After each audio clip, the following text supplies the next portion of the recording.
అధ్యక్ష, సభ సజావుగా జరగాలనేటువంటిది మీ ఉద్దేశం. కోఆపరేట్ చేయమని మాకు అడుగుతుండ్రు, మేము కూడా కోఆపరేట్ చేస్తున్నాం. ఈరోజు షార్ట్ డిస్కషన్ పెట్టింది రైతు భరోసా విషయంలో. మంత్రి గారు స్పష్టంగా చెప్పారు. మరి గౌరవ కాంగ్రెస్ శాసనసభ్యులు మాట్లాడినప్పుడు విపు గారు ఇక్కడే ఉన్నారు.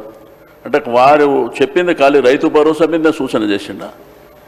రైతు భరోసా అన్నప్పుడు ఈ రాష్ట్రానికి సంబంధించినటువంటి గత ప్రభుత్వంలో చేసినటువంటి రైతు బంధు విషయంలో కానివ్వండి, మనకున్నటువంటి సమైక్య ఆంధ్రప్రదేశ్ రాష్ట్రంలో జరిగినటువంటి పరిణామాలు, ఆ తర్వాత 2014 నుంచి ఇప్పటి వరకు జరిగినటువంటి అంశాలు కూడా లింక్ అయి ఉంటాయి అధ్యక్ష. అంతేగాని 2 నిమిషాలలో మీరు ఇది చెప్పాలనేటువంటి పద్ధతిలో మీరు చెప్పడం కరెక్ట్ కాదు.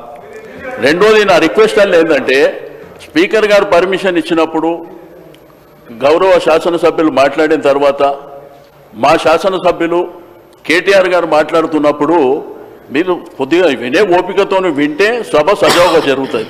మళ్ళీ మీరు అడుగుతారు, మేము అడుగుతాము, అనవసరంగా లేనిపోని కాంట్రవర్సీ అవసరం లేదు కదా.